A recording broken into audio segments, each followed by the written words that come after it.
Hello and welcome back. Thank you for joining me. As we go through A Course in Miracles, and right now we're going through the text of A Course in Miracles, but this is actually true whether you're doing the workbook for students, the manual for teachers, or any other component of this. There are times when we go through this material that we run into entire passages, statements, and ideas that show us just how backwards we've had it. That show us that our perception of things has been upside down and backwards, 180 degrees different than what's really true. We've not been seeing it correctly.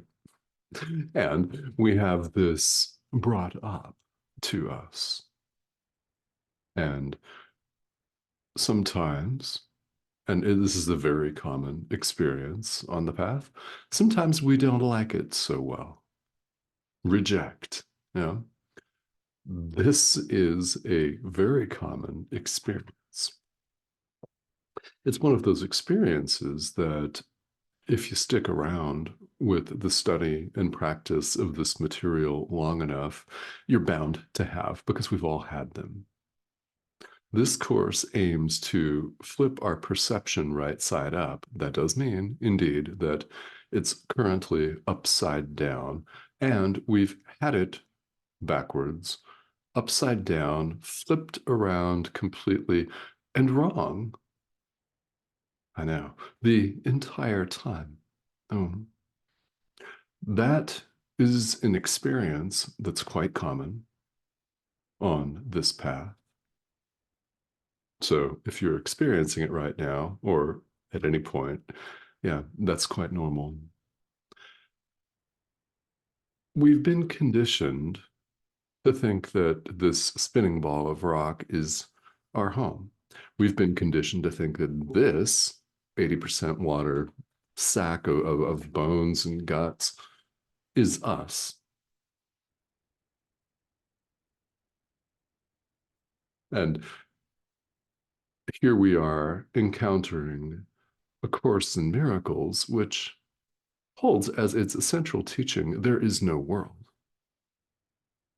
You are not a body, which we know that we're not. However, when we read this in print, or when we hear it on a video like this one, we can't always expect it to go down easily or at all. We may find ourselves rejecting it. I don't know. It's certainly possible, isn't it? It really is. And in fact, when we encounter the ideas in this purely non-dual teaching, which is, well, it's different than how we've been raised. Now, if you were raised with this material or in a very similar fashion, you're in the scant minority of people here. Most of us were not raised this way. We were raised to think, yeah, of course we're human beings. We inhabit the planet Earth, which spins around this thing called the sun as it wobbles on its axis and spins and maneuvers through space real fast. This is home. Home sweet home. Home sweet home. Mm. Yeah, and we're raised to think that all of this is concrete, solid, fixed, lasting, and real. It is neither fixed nor lasting. It is nothing at all. And when we find ourselves face to face with the truth that it is illusion, there is no world. Well, we can't necessarily always expect that to go down well, and perhaps it's not going down for you. Common, common occurrence here in the study and practice of this course. See, these reactions of ours can run the gamut from joyful to completely fearful and everything in between. I mean, we could read or hear some of these ideas and have it be rapturous joy to us. music to our ears, so to speak, where we're reading or we're getting confirmed for us something we've always known. Exactly. Yeah, you have. Yeah, we could have that experience and it can be a deep, profound relief. And we also may find ourselves threatened and deeply challenged. Any resistance that we encounter on the path is of the ego. That is always the case. So it's worth repeating that because we encounter this resistance all of the time. Again, we don't see things as they are. This course helps us to see them as they are. And along the way, any number of different experiences are possible. So, in starting our conversation today, it's worth just taking the time that we've just taken to normalize this. If you're experiencing resistance, keep going. Understand it's of the ego, and it is most definitely part of this path. It's not necessarily an easy stroll through a sunlit field to set the ego aside. There are going to be moments where it's not convenient, it's not fun. You may experience these at any point. So today our work going through the text of A Course in Miracles, we run just across just such an idea that doesn't necessarily go down easily. And perhaps it does. And if it does, fantastic. You're confirming something that you've always known. Where we are here is in chapter 15, section 10 of the text of A Course in Miracles. And we're talking about the notion of sacrifice and how we have love and sacrifice so mixed up that we're actually terrified of love because we think we'll lose our identity. We think that we're able to be hostage to the ego sometimes and host to God other times. We think we can have both the ego and God, in other words. And we cannot. It's one or the other, and our choice is total.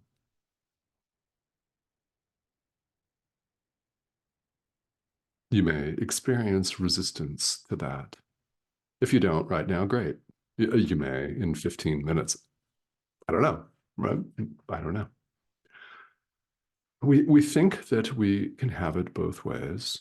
We think that we can actually be held hostage to the ego. And we cherish this idea of sacrifice. Our idea of giving here in the world is warped. I mean, it really is. It's saddeningly warped and backwards. We don't recognize that giving is receiving. They're one and the same. And that as we give, we receive. We don't recognize that because we think of giving as transactional. And we think that when we give something to someone, we no longer have that thing. It is not augmented. In fact, we're out that thing. And we may become bitterly resentful at the person to whom we gave something because we think we're sacrificing something, that we're missing out on something, and they're profiting at our expense. And we set them up to do that. It's backwards. Giving and receiving are the same. To give and to receive are one in truth. That is a foundational idea of A Course in Miracles. And the evidence that we see when we look supposedly out there in the world shows us otherwise. It tells us otherwise. And, well, Everything we see out there speaks of sacrifice, of the fact that somebody must pay for something, that they're out something when they give something away. So we wish to withhold. We withhold love. And a personal, intimate relationship is just one example, one kind of outward, supposedly outward manifestation of this principle at play, where people become very, very resentful of one another when they give and give. They feel like a martyr, like they're sacrificing, and they resent the people to whom they've so willingly given things. Well, that's really not the way that giving works. To give and to receive are, in fact, one in truth, but we cannot continue to hold the idea of sacrifice of the ego in our mind and truly experience love, because the two are mutually exclusive. They are. They're completely 100% incompatible with one another. That's why our decision, our present moment decision of ego or God, is so important, because our choice is, in fact, total. It's said in many different places here in the Course that our forgiveness is either total or it's not at all. But we can't reserve a hatred for a certain small percentage of the population while loving on everyone else. That's not love, because love is total. It's not special.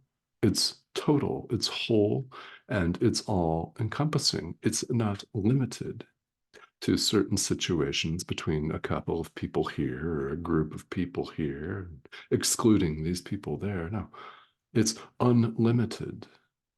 There are no limitations on it.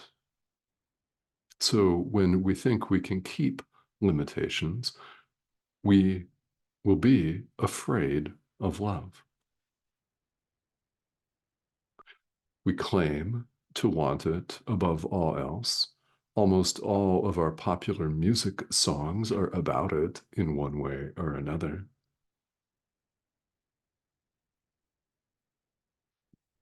Think about that, right? Yet, when we think that the idea of sacrifice has meaning, we're actually afraid of love. We try millions and millions of different things, different shiny objects, millions and millions of compromises to keep our mind from this one choice, God or the ego. In fact, there is only God. And here, while choice appears meaningful to us, we must choose. And we have not wanted to. We've wanted to run off and do things our own way and keep little certain forms of hatred.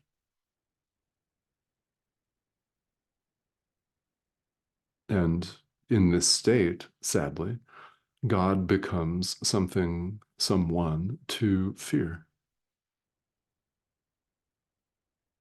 We're so concerned with giving away our precious identity that we actually think we would die.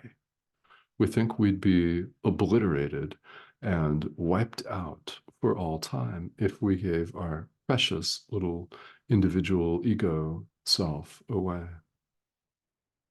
Quite the opposite. Cherishing our individual ego self brings us nothing but pain when you really think about it. And We're still here having this conversation, apparently, because we've not wanted to think about it. So we're all invited to think about this today, and I hope that you may. This path, and indeed all of spirituality, is about setting the ego aside. Whether a particular tradition comes out and says so or not, that's what's going on. This course comes right out and says, it's very clear. There is, in fact, no ego. So don't you want to set it aside?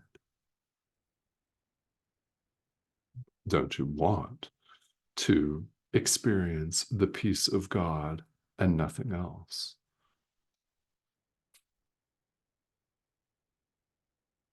We're posing that question here today as though it's, in fact, a real question.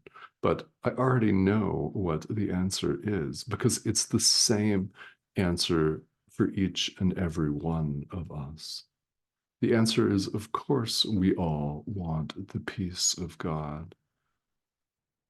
We're invited to want only that. So that's where our day to day, moment to moment practice comes in. It's where we put the work in. The idea of sacrifice, of guilt, of being out something when you give love to your brother is completely meaningless. Let it go.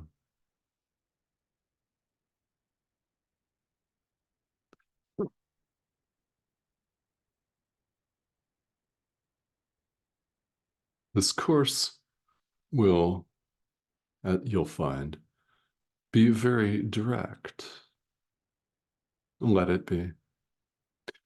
After all, we claim to want this directness in the world, don't we? We really do. We claim to want people to cut right to it, to get to the point.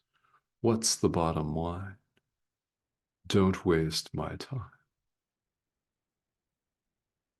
And this course will not waste your time. We could choose, each and every one of us, to waste our time by denying this and running and hiding. We've done it before. Yeah, we can all do that continually if we wish. But it should be understood that that will bring us pain and suffering, more of the same. So we're invited here while we believe that we have a choice to choose accordingly and set the ego aside as many times as we remember to do it until it's gone. We recognize along the way it was never there to begin with. All right. So, as a practical matter, questions are bound to arise. After all, we're not, most of us anyway, the vast majority of us are not raised with these concepts, with these ideas top of mind. So, well, we learn them here as adult learners in that case. To the extent that questions do arise, I'm more than happy to answer some of those for you. And if you've got them, please feel welcome to leave them. This comment thread is, in fact, the perfect place to do just that. And if the answer deserves a longer conversation, I'll cover it in a video. If it's not, if it's something that we can't really completely answer in just a couple of written sentences or two, I'm more than happy to do that. So questions if you've got them. If you have not yet subscribed, I'd love to have you do that. This is the prompt over here in the corner of your screen. Click that, hover over that, and join us, all right? As we continue to go through A Course in Miracles, which is very direct. We say we want it, So we can effectively prove to ourselves that we do by showing up and forgiving and tuning in again next time. All right. Thank you.